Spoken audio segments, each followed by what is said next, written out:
Hi. Maranamass ഈ Wednesday തൊട്ട് Sony ലിവിൽ streaming start ചെയ്തിട്ടുണ്ടായിരുന്നു. അപ്പൊ ഞാൻ കാണാൻ കുറച്ച് ലേറ്റ് ആയി പോയി സിനിമ. ഇന്നാണ് ആക്ച്വലി ഇതിന്റെ സമയം കിട്ടിയത്. സിനിമ ബേസിക്കലി ഒരു ഡാർക്ക് കോമഡിയാണ്. ഡാർക്ക് കോമഡി കാറ്റഗറിയിലാണ് ഈ സിനിമ പ്രസന്റ് ചെയ്തിരിക്കുന്നത്. ഡാർക്ക് കോമഡി ജേണറിനെ പറ്റി എപ്പോഴും ഞാനിങ്ങനെ ആലോചിക്കുന്ന സമയത്ത് എപ്പോഴും മനസ്സിൽ വരുന്ന ഒരു സിനിമയാണ് ഇർഫാൻ ഖാൻ നായകനായിട്ടുള്ള ബ്ലാക്ക് മെയിൽ. ഞാൻ ഇടയ്ക്കിടയ്ക്കൊക്കെ മിക്കപ്പോഴും റിപ്പീറ്റ് ആയിട്ട് കാണുന്ന ഒരു സിനിമയാണ്. ഭയങ്കര രസം, കംപ്ലീറ്റ്ലി നമ്മളെ എൻജോയ് ചെയ്തിരുന്ന് കാണാൻ പറ്റുന്ന ഒരു പടമാണത്. അപ്പം അങ്ങനെ ഒരു കാറ്റഗറിയിൽ വരുന്ന സിനിമയാണ് മരണമാസം. അപ്പം മരണമാസ് സംവിധാനം ചെയ്തിരിക്കുന്നത് ശിവപ്രസാദാണ്. പുതിയൊരു സംവിധായകനാണ്. പുള്ളിയുടെ കൂടെ തന്നെ എഴുത്തില് സിജു സണ്ണിയും ചേർന്നിട്ടുണ്ട്. സിജു സണ്ണി ഇതിനകത്തിലൊരു മെയിൻ ലീഡ് ചെയ്യുന്നുണ്ട്. പക്ഷെ എന്തോന്നറിയത്തില്ല, സിജു സണ്ണിക്ക് ആ ഒരു ക്യാരക്ടർ പുൾ ഓഫ് ചെയ്യാൻ പറ്റിയിട്ടില്ല. ഇതുപോലെ ഡെപ്ത് ആയിട്ടുള്ള ഒരു റോളൊന്നും ചെയ്യാനായിട്ട് പുള്ളിക്ക് പറ്റത്തില്ല മെയിനായിട്ടും. അപ്പോൾ ഈ ഒരു റോൾ എനിക്കൊട്ടും സാറ്റിസ്ഫൈഡ് ആയിട്ടില്ല. പിന്നെ സിനിമയിലോട്ട് വരുമ്പോഴത്തേക്കും ബേസിൽ ജോസഫ്, അതുപോലെ തന്നെ അനിഷ്മ അനിൽകുമാർ, സുരേഷ് കൃഷ്ണ, ജോമോ ജ്യോതിർ, രാജേഷ് മാധവനാണ് എനിക്ക് ത്രൂ ഔട്ട് ഈ സിനിമയ്ക്കകത്തിൽ പക്ക പെർഫെക്റ്റ് ആയിട്ട് തോന്നിയിട്ടുള്ള ക്യാരക്ടർ.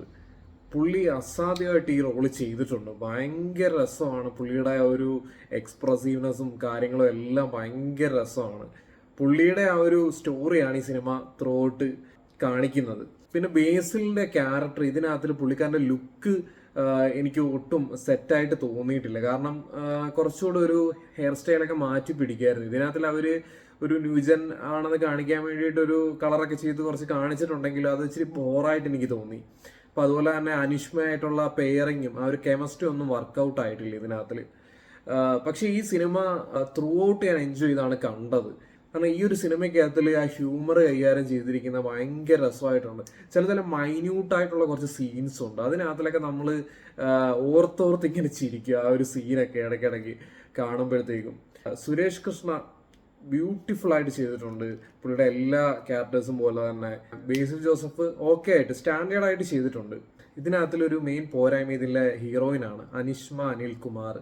പുള്ളിക്കാരുടെ നേരത്തെ സിനിമകളൊക്കെ കാരണം ഒരു എപ്പോഴും ഒരു കുട്ടിത്തമാണ്, എപ്പോഴും ഒരു ചൈൽഡിഷ് ബിഹേവിയർ പോലാണ് മിക്ക ഡയലോഗ് ഡെലിവറിയും പോകുന്നത്.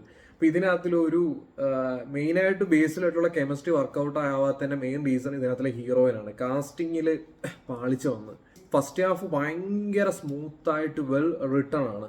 അപ്പോൾ അത് പോകുന്നതേ അറിയത്തില്ല. അതിനുശേഷം സെക്കൻഡ് ഹാഫ് വരുമ്പോഴത്തേക്കും സെക്കൻഡ് ഹാഫിൽ ആദ്യത്തെ ഒരു 10-20 മിനിറ്റ് കുറച്ച് ഒരു ബിറ്റ് ലാഗായിട്ട് എനിക്ക് തോന്നി.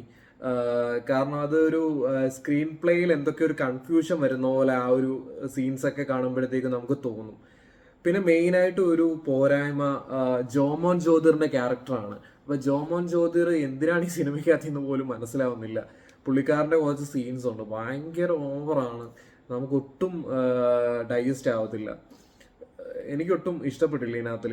അങ്ങനെ കുറച്ച് 3-4-5 നെഗറ്റീവ് സൈഡ്സ് ഉണ്ട് ഈ സിനിമയ്ക്കകത്തിൽ. ഇതൊന്നും ഒഴിച്ചു നിർത്തിക്കഴിഞ്ഞാൽ കംപ്ലീറ്റ്ലി നമുക്ക് എൻജോയ് ചെയ്യാൻ പറ്റിയ സിനിമയാണ്. ഞാൻ ഈ സിനിമ തിയേറ്ററിൽ കാണാത്തതുകൊണ്ട് എനിക്ക് എന്തോ പോലെ ഇപ്പൊ തോന്നുന്നത്. കാരണം ഈ സിനിമ ഇറങ്ങിയ സമയത്ത് തന്നെയാണ് ആലപ്പുഴ ജിങ്കാന ഇറങ്ങിയത്. അപ്പൊ ആലപ്പുഴ ജിങ്കാന ഞാൻ തിയേറ്ററിൽ കണ്ട് ഇഷ്ടപ്പെട്ട സിനിമയാണ്. പക്ഷെ ഇത് എനിക്കെന്തോ കാണാൻ തോന്നിയില്ല. ഇപ്പൊ തോന്നുന്നു ആലപ്പുഴ ജിങ്കാനയെക്കാട്ടില് ആ ഒരു സമയത്തൊരു ഹിറ്റ് അടിക്കേണ്ടി, ഇതിലും നല്ലൊരു റീച്ച് കിട്ടേണ്ട സിനിമയായിരുന്നു മരണമാസ് എന്നെനിക്ക് തോന്നി. ഇതിന്റെ വൺലൈനും കാര്യങ്ങളും പ്രത്യേകിച്ച് പറയാനൊന്നുമില്ല. ജസ്റ്റ് ആ ഒരു സിനിമ തുടങ്ങുമ്പോൾ ആ ഒരു ഫ്ലോയിൽ അങ്ങ് നമ്മൾ ആ സിനിമയോടൊപ്പം അങ്ങ് മൂവ് ചെയ്തോളും. ഇതിനകത്തിൽ പിന്നെ ഒരു വൃദ്ധന്റെ ക്യാരക്ടർ ചെയ്തിട്ടുള്ള ഒരാളുണ്ട്. പുള്ളിക്കാരൻ അടിപൊളിയായിട്ട് ചെയ്തിട്ടുണ്ട്. ഇതിനകത്തിൽ പുതിയ ആളാണെന്ന് തോന്നുന്നു. നല്ല രസമായിട്ട് ചെയ്തിട്ടുണ്ട്. ഈ 2.5 മണിക്കൂർ നമ്മൾ ആ സിനിമയ്ക്കകത്തിലങ്ങ് മുഴുകിയിരുന്നു പോകും. ഭയങ്കര രസമുള്ള സിനിമയാണ്. എനിക്കൊന്ന് സോണി ലിവ് ഈ വർഷം ഇറങ്ങിയ വെച്ചിട്ട് ഏറ്റവും നല്ല സിനിമയായിട്ടാണ് എനിക്ക് തോന്നിയത്.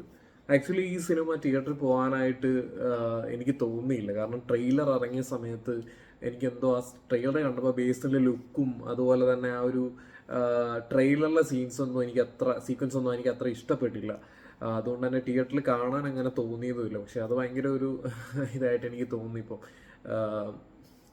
കാരണം ഇത്രയും നല്ലൊരു സിനിമ തിയേറ്ററിൽ മിസ്സാക്കിയല്ലോ എന്ന് ഓർത്തൊരു ചെറിയൊരു വിഷമം പോലെ.